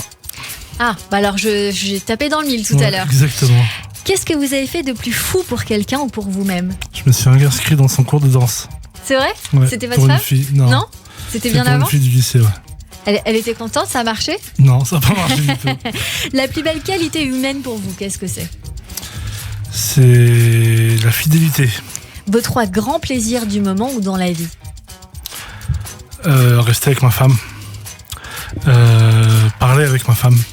Et regarder ma femme. Oh là là, elle est chanceuse. Votre surnom ? On m'appelait Bolo à l'époque. Bolo ? Bolo, ouais. Pourquoi ? Parce que c'était en référence à un joueur de rugby, je faisais du rugby à l'époque, qui dégommait tout le monde quand il courait. Donc, Et c'est resté ? Et c'est resté. Ouais. C'est resté. Votre philosophie de vie, Wahid Bouzidi ? C'est ne fais pas aux autres ce que tu n'aimerais pas qu'on te fasse. Nous avons la même. Votre prochain rêve à accomplir ? Adopter un enfant. C'est vrai ? Ouais. Le dernier mot ou la dernière phrase que vous aimeriez prononcer ? Je vous aime tous. Et nous aussi, on vous aime. On continue cette émission avec les auditeurs, justement, qui vous aiment sur l'antenne de Radio J. Radio J. 15h, 16h30. Cyrielle Sarah Cohen. Yasser pose une question. Est-ce que vous aimeriez revenir à la radio, à la présentation notamment de Beurre FM ? Je crois que vous étiez sur la matinale. Exactement. Pendant un long moment quand Exactement. même. L'année dernière. On faisait des barbecues dans la matinale. On mangeait le matin. Ouais. Bah, c'est vrai que des raclettes à 7h du matin. Non mais il faut le savoir, quand on se réveille pour une matinale, on se réveille très tôt. Exactement. Donc quand il est 9h, 8h, on a l'impression qu'il est midi quoi. On brunchait tous les jours. Non mais là c'est des repas qui n'en finissent pas quand on travaille sur une matinale. Tout était gratuit, tout était pris en charge, le taxi. Des côtes de bœuf à 6h du matin. Et c'était Beurre FM qui payait les côtes de bœuf ? C'était notre chroniqueuse qui perdait tout le temps les paris, donc elle ramenait les côtes de bœuf, Comment vous êtes arrivé à la radio ? On m'a appelé un jour, c'est DJ Kim qui m'a appelé, qui m'a dit écoute, on cherche à renouveler la matinale et on voudrait un humoriste et une nouvelle chroniqueuse. Et ils m'ont dit pour l'humoriste, on pensait à toi. Je dis ok, pas de problème, par contre moi faut pas me donner de chronique, faut me laisser le champ libre. Ouais, donc ils m'ont laissé le champ libre et puis j'étais un sniper entre guillemets. Ouais, sniper. Voilà. C'est-à-dire la personne qui fait de l'humour, qui réagit à tout moment dans l'émission. Voilà. Une deuxième question de Johanna. Quel est votre rôle rêvé au cinéma ? Un super-héros. Ah ouais ? Un nouveau super-héros. Vous savez, il n'y a pas de... Un Marvel ? Peut-être pas un Marvel à la française, on va dire. Ça n'existe pas encore, mais... On va l'inventer. Voilà, on va l'inventer. Vous savez, le super-héros qui est pas forcément plus costaud que tout le monde, mais qui est rempli d'amour, qui aide les gens avec tout son amour, avec tout son cœur. Ça, c'est beau. Une troisième question. Quel est votre projet, si vous avez un projet ? Peut-être la tournée ? Est-ce qu'il y a une tournée qui est prévue avec ce spectacle ? Il y a une tournée qui est prévue en 2025, normalement. Si Dieu veut. Mais si Dieu veut, exactement. Mais pour l'instant, ma priorité, c'est de me remettre en forme. Pour remettre en forme. Revenir en forme et pour pouvoir bien bosser. Ça va bien se passer. Moi, j'espère. Moi, Merci, j'en suis sûre. On continue cette émission avec le coup de cœur sur Radio J. 15h, 16h30, Cyrielle Sarah Cohen. Et dans un instant, on découvre un coup de cœur en direct, Auré, avec son premier titre. Mais c'est pas du tout ce que je voulais, c'est Maître d'Oraison et pas Oraison, issu de son deuxième EP, Le Spectacle, paru le 31 mars. On découvre une jolie pop française et on en parle avec notre invité en direct sur Radio J. Je n'irai pas loin, juste chez moi, là où le vent souffle. La Méditerranée est si belle au soir, sur son sable lourd. Je glisserai mes pieds sous l'écume, à l'heure où le soleil se couche. La plage est vide, elle n'appartient qu'à moi, si loin de ces fous. Serrer trop de mains, ça les salit. Je refuse, on croit que je me laisse aller. Je repense à tous mes faux amis quand je plonge les doigts dans l'eau salée. Je voudrais revoir la mer, ouais. Moi les chiffres je m'en fous. J'offre mon temps, pas mon âme. Les résultats je m'en fous. Le travail, peut-être la santé. Sur la plage, je vais y penser. Mon corps et ma tête sont mes seules possessions. Je ne les trahirai pas pour des obsessions. Poursuivre la vie comme on poursuit les saisons. J'irai à la mer et qu'importe la saison. Serrer trop de mains, ça les salit. Je refuse, on croit que je me laisse aller. Je repense à tous mes faux amis quand je plonge les doigts dans l'eau salée. Je voudrais revoir la mer, ouais. Moi les chiffres je m'en fous. J'offre mon temps, pas mon âme. Les résultats je m'en fous. Veuillez me donner mon salaire, que je file à l'autre bout de la terre et les affaires. Je m'en fiche, un point c'est tout. Quoi, ne me regardez pas comme ça. Quoi qu'on se dise, qui n'a jamais eu envie de ça? L'envie de vivre. Chacun fait sa vie, chacun fait ses choix. Qu'on se le dise. La sensation du sable entre les doigts. Trop de gens l'oublient. Je voudrais revoir la mer, ouais. Moi les chiffres je m'en fous. Et nous sommes en train d'écouter Oraison d'Auré sur l'antenne de Radio J. Bonjour Auré. Merci beaucoup d'être mon invité aujourd'hui. Généralement, alors ça faisait un petit moment que ça n'était pas arrivé, mais le coup de cœur et l'invité principal ont un fil rouge un peu en commun. Et je pense que c'est le message au cœur de votre EP. On va en parler dans un instant, qui s'appelle Le Spectacle. C'est votre deuxième EP. Mais d'abord, qu'est-ce que veut dire et quel est le message derrière cette chanson Oraison que nous venons d'écouter pour vous? Pour moi, si on devait faire court, en fait, Oraison, parce que ça fait le lien à l'horizon un peu qui manque cruellement à Paris quand même quand on vit dans cette ville. Vrai. Et moi, je viens pas d'ici, j'ai grandi à Narbonne. Et en gros, cette chanson, elle dit que j'ai pas spécialement envie de vivre pour travailler, mais plutôt de travailler pour vivre. Le nécessaire pour vivre et être heureuse, mais après, c'est pas l'essentiel. Faut retrouver un peu du sens à la vie, aux gens qu'on aime, au sable entre les doigts. C'est extraordinaire. Il y a, alors que quand on regarde les pièces entre guillemets de cet album Le Spectacle, d'abord on va expliquer comment il est composé cet album, parce qu'il est quand même particulier. Il y a plusieurs touches de vie qui créent un spectacle avec, comme vous dites, une douce mélancolie d'une vie construite dans les brumes du passé. J'ai trouvé ça joli parce que ça colle avec un petit peu notre invité. Expliquez-nous cet album. En gros, il fait référence à plein d'histoires. Il est assez nostalgique. Il fait autant référence à la maison dans laquelle j'ai grandi, qui est la maison de mes grands-parents. Mais je voulais en faire quelque chose, par exemple, de quand même assez joyeux. Je suis contente de retrouver ces souvenirs, même si c'est quand même du passé. Et après, par exemple, dans le spectacle, dans la chanson, ça parle vraiment de recréer des moments de magie, mais ça va durer juste le temps du spectacle. Et ensuite, ça va juste disparaître. Et c'est encore quelque chose d'éphémère. Ça parle de beaucoup d'instants qui, en fait, sont assez éphémères et que j'essaye de faire revivre. Avec cet album le temps à chaque fois. Chanson. Ça colle, hein, ça colle exactement avec le spectacle. Il y a eu un premier disque en 2019 qui avait été sélectionné au Fer. Alors, on va expliquer aux gens qu'est-ce que c'est le Fer. Et aux Inouïs aussi du Printemps de Bourges. C'est des nouveaux talents, en gros? Oui, c'est ça. Alors, c'est un peu différent. Les Inouïs du Printemps de Bourges, c'est vraiment intégré au Printemps de Bourges. Et donc, du coup, ça amène pas mal. Moi, ça m'a apporté beaucoup de visibilité. C'est ça. Et le Fer, c'est vraiment un dispositif d'accompagnement d'artistes qui est plus dans la formation de l'artiste sur la carrière, sur l'administration, sur la santé de l'artiste aussi. Donc, vous avez été très accompagné. Ouais. Très accompagné. Comment vous avez été repéré ou comment vous avez fait en sorte qu'on vous repère? Je pense qu'en fait, à la base, j'ai fait une formation pour être technicienne du son.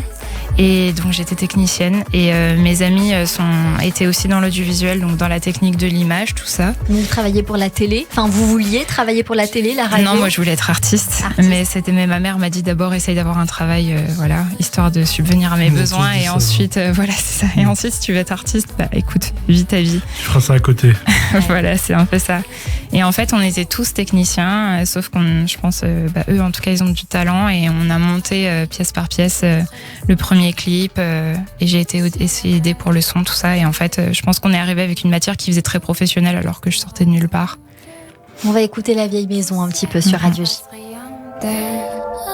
Les murs tombent, mais l'odeur douce d'hier revient derrière chacun de mes pas. Dans la fenêtre brisée par l'hiver se reflètent les rêves qui m'ont amené là. Je t'assure que ma vie ne serait pas la même si je ne l'avais pas. Car derrière chaque pas et derrière chaque étape, Billy a l'image de toi. Mais à chaque coup dur et à chaque claque, je m'imagine allongée là. Car derrière chaque pas et derrière chaque étape, Billy a l'image de toi. Mais à chaque coup dur et à chaque claque, je m'imagine allongée là. Et quand j'y retourne, la lumière recouvre les couleurs un peu ternes. Ici rien n'a bougé, le temps reste figé avant qu'on y revienne. Auré sur l'antenne de Radio J avec ce deuxième titre que nous sommes en train de découvrir qui s'intitule La Vieille Maison. D'autres titres également dans cet album, des chiffres, un morceau pour contrer les angoisses du temps. Dites-vous, le karma, dans laquelle vous traitez des échos de la violence, de la rancune, la sale affaire également, et d'autres titres sans jugement, etc. Un album, je dirais, de vie sur ce qui peut nous qualifier, bien évidemment, ce qui peut qualifier la vie tout simplement. Auré, où est-ce qu'on peut avoir le plaisir de vous entendre chanter bientôt? Je vais jouer à la maroquinerie bientôt en première partie de MBL, d'un groupe qui s'appelle MBL. Que je vais recevoir bientôt. Que j'allais recommander de tout cœur parce qu'ils ont des très belles chansons aussi, assez poétiques comme ça. Ils sont très inspirés de Jacques Prévert aussi dans ce style-là.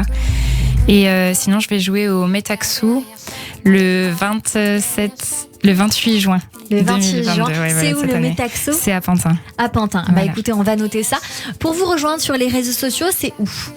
Il suffit de taper Auré Musique, ORE Musique en français, tout attaché sur Facebook, Instagram, TikTok et YouTube. Tous les réseaux sociaux. Pareil. Merci beaucoup Auré. Merci à vous. De nous avoir fait découvrir votre univers en coup de cœur sur l'antenne aujourd'hui. Et si vous aussi, vous voulez nous faire découvrir votre musique, votre univers ou même votre projet, eh bien vous pouvez en nous écrivant sur le site de Radio J, sur notre Instagram, mais aussi le mien, la porte est ouverte. Allez, tout de suite, c'est le portrait.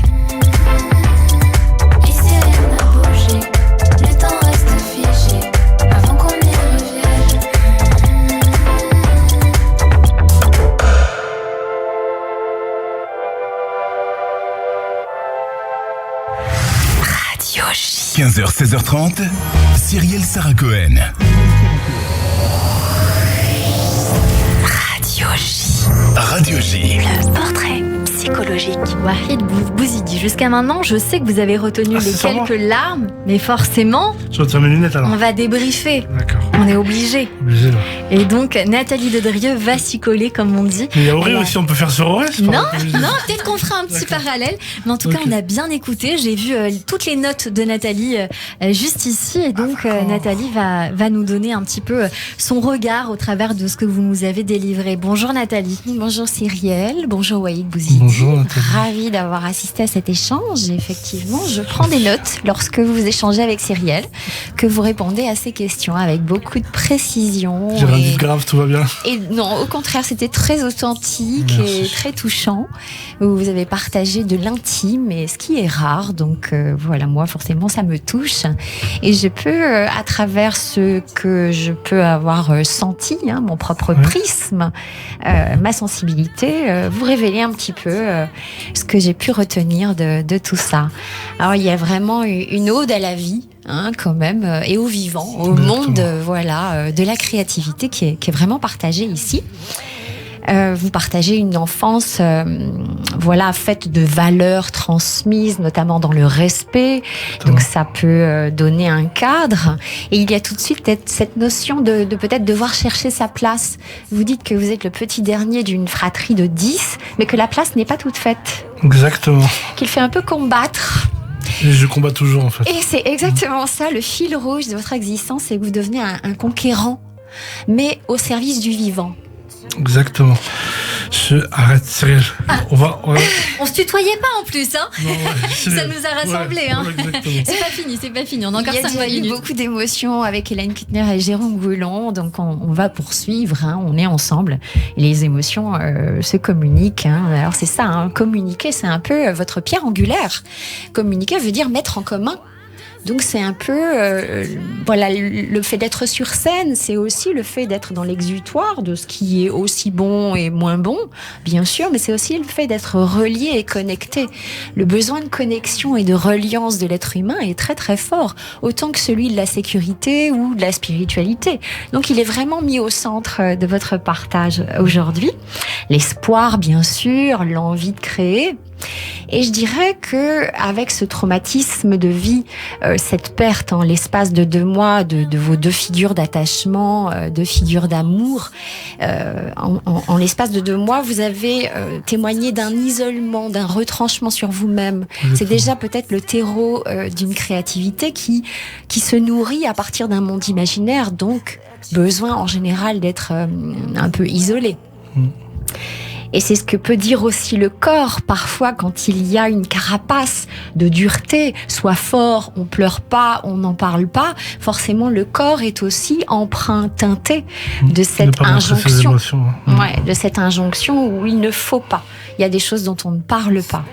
Alors vos frères et sœurs ont peut-être aussi transmis ça parce que c'était un apprentissage et un héritage. Donc ils ont reproduit. C'est tout un art de la reproduction d'un scénario. Et c'est tout le problème aussi. Exactement, et c'est ce que vous faites, vous prenez le contre-pied. Par exemple, quand il y a un abandon de parents ou d'être cher, il peut y avoir un programme qui s'inscrit de « plus jamais je ne m'attacherai, je ne m'engagerai plus ». Par peur de ne pas souffrir. Vous faites exactement l'inverse parce que vous vous engagez déjà envers vous-même et votre femme est au centre de votre existence. Vous en parlez d'une admirable façon ici. Je suis en admiration devant elle aussi. On sent que l'engagement, c'est une dévotion. Et donc c'est un Partagé, contre-pied. je crois. Une dévotion partagée. Partagée, exactement. Parce qu'elle s'occupe beaucoup de vous aussi. Exactement, c'est ma béquille. Et oui, vous le dites, elle est là lorsque vous êtes souffrant et malade. Alors je vais tout de suite rebondir sur le mot béquille, parce que j'ai noté qu'il y avait un paradoxe très grand dans ce que votre corps manifeste. Vous savez, la psychosomatisation, c'est tout ce qui va se dire à travers le corps, mais qui n'est pas possible de se dire autrement que par le corps. Donc les maladies, les épreuves, accidents, tout ce qui va être événement de violence, même un accident de voiture, c'est un événement de violence qui se manifeste dans la matière concrètement, mais qui peut raconter un événement violent psychiquement. Donc vous, c'est le cas de Pierre Palmade, par exemple. Exactement, voilà, exactement. Donc vous, il vous arrive une succession d'événements corporels et qui fait que vous avez besoin de trouver le soutien auprès de vos proches. Votre famille de sang n'est pas là, mais votre épouse est là, et c'est votre béquille, vous dites à l'instant. C'est justement vos jambes qui refusent de vous porter. Vous ne pouvez plus marcher. Et en fait, au cœur de votre dialogue depuis ce début d'interview avec Cyrielle, c'est il faut avancer, il faut se relever. Et c'est même le titre de votre one-man show, ça concerne vos jambes. Les jambes servent d'appui, elles vous portent, elles servent aussi à plier et à tendre. C'est la fonction des jambes. Donc c'est vraiment parlant, cet axe, je dirais, très congruent, très aligné entre ce qui se passe dans votre psyché, ce qui se passe dans votre environnement et ce qui se passe dans votre corps. Voilà, juste on le note. Merci. On fait un pont, on fait une passerelle. Tu sais que je paye 80 € pour voir une sophrologue et là je n'ai plus besoin en fait. C'est ça. Mais elle a une carte aussi, Nathalie. Ouais. Je vais venir vous voir. Mais en fait, le corps ne ment pas quand on sait l'écouter. Donc voilà, donc pour revenir à l'abandon de parents, vous avez peut-être dû incarner cette fonction parentale à l'intérieur de vous. Alors il y a eu des substituts. La fonction paternelle, elle a plusieurs sens. Elle a la fonction paternelle réelle, donc génétique, ensuite éducative et symbolique. Symbolique, c'est plutôt amener l'enfant à faire preuve d'aventure, de mettre l'enfant au monde à l'extérieur, éventuellement de pouvoir lui apporter la touche de spiritualité, d'existentialisme. Et dans ces 3 facettes que porte la fonction paternelle, il y en a un que vous avez trouvé avec votre mentor. Vous me dites le meilleur prof de la Terre. Exactement. Je ne sais pas comment il s'appelle. Monsieur Savani. Voilà, lui, il a occupé la fonction éducative. Vous le dites, il m'a éduqué. Donc c'est intéressant de voir à quel point, malgré des manques et des traumatismes, la vie, l'univers, dites-le comme vous le voulez, nous apporte toujours des solutions à l'extérieur, mais c'est aussi ce que vous avez peut-être dû apprendre à incarner à l'intérieur, devenir un bon parent pour vous-même. Donc un bon parent, c'est quoi? C'est une bonne mère pour soi. Effectivement, ça passe par la nourriture. Une mère qui cuisine ou qui sait comment trouver de quoi subvenir à ses besoins fondamentaux, là, en l'occurrence. Pour vrai, quand tu veux, tu me viens en aide. Hein. Je suis dans l'écoute. Je suis absorbée. Tu es tout seul depuis tout à l'heure, c'est pas gentil. Un petit parallèle peut-être après avec nos 2 invités. Oui, parce que la sensibilité, la douceur et le fait de jouer avec les mots, c'est commun. Oui. Puis vous le dites, vous vous inscrivez à un cours de danse, là aussi, sans jambes, on n'y arrive pas. Donc c'est comme si vous vous challengiez sans cesse, toujours à l'endroit de votre peut-être vulnérabilité. Donc c'est vraiment peut-être aussi ça, être en vie. On est avec la fonction Eros et Thanatos. C'est vraiment sentir Eros le et vivant. Thanatos, excusez-moi de vous déranger. Eros et Thanatos. C'est ça, c'est se sentir en vie. On a tous l'image d'un ado qui fait du 2 roues arrière sur un parking, qui frôle la mort à chaque instant, mais c'est en fait pour se sentir en vie. D'accord. Donc il y a peut-être un ado encore très vivant à l'intérieur de vous. C'est effectivement le cas. Qu'on va continuer à faire grandir, Wahid Bouzidi. J'espère. J'espère qu'il demande que ça. Et oui, carpe diem, vous l'avez dit tout à l'heure. Je vais juste faire un tout petit pont avec monsieur, papa, donc je ne sais pas son nom, votre père qui Mohamed Lamine, s'il te plaît. Venait de perdre son épouse et qui décide finalement de ne plus se battre. Vous, là également, avez pris le contre-pied en faisant de votre leitmotiv « Je vais me battre ». C'est exactement ça. Moi, j'ai trouvé ça la plus belle preuve d'amour au monde, qui décide de rejoindre sa femme, en fait, avec qui il a toujours vécu. Et quand il nous a dit qu'il arrêtait de se battre, moi, j'ai compris, en fait. J'ai compris. J'ai pas été égoïste ou quoi, j'ai pas pensé qu'à moi. J'ai dit, il va rejoindre ma mère et il a besoin de rejoindre ma mère. Il a besoin de rejoindre sa femme. Et oui, c'est touchant, c'est un scénario qui vous accompagne parce que justement, c'est aller dans le vivant et avoir la foi et l'espoir pour ceux qui comptent dans l'existence. Donc je dirais que peut-être, à mes yeux, vous êtes le porteur de drapeau de celui qui affiche sa singularité et ses talents, tout en se construisant un chemin fait d'art et de partage. Donc merci beaucoup, Wahid. Merci à vous, Nathalie, merci beaucoup. Merci Nathalie Dedrieux, que l'on retrouve tous les mardis sur Radio J. Attendez. C'est un guet-apens, sérieux. Radio J. 15h, 16h30, Cyrielle Sarah Cohen. On va le garder le guet-apens pour le best-of, hein. On est d'accord. Merci Wahid Bouzidi. Un mot de la fin, il vous revient. Alors merci pour votre émission. Franchement, je m'attendais pas à ça. C'est une super émission. Je reviens quand vous voulez. Et vous revenez quand vous voulez. Si vous êtes même un régisseur, si vous avez besoin d'un régisseur, je suis là, n'hésitez surtout pas. Merci beaucoup, j'ai passé un super moment. Puis notre coup de cœur à tous, c'est Auré aussi. Évidemment, Auré qui va venir travailler chez nous aussi. Hein, oui, voilà, je peux faire la réal aussi. Merci à tous les deux. Merci Wahid Bouzidi d'avoir été avec nous pour votre spectacle Wahid, il se relève au théâtre Le République. On va venir vous voir évidemment nombreux pour ceux qui ne l'ont pas fait. Moi je reviendrai avec joie. Merci pour cet échange énormément. Merci à l'artiste Auré d'avoir été mon coup de cœur sur l'antenne de Radio J. À la réalisation audio et vidéo Benjamin Arnaud et Clément aujourd'hui. Réécoutez cette émission en podcast radioj.fr, YouTube, toutes les plateformes de streaming. Merci surtout à vous tous de nous avoir suivis. Rendez-vous demain dès 15h avec Philippe Laville sur Radio J.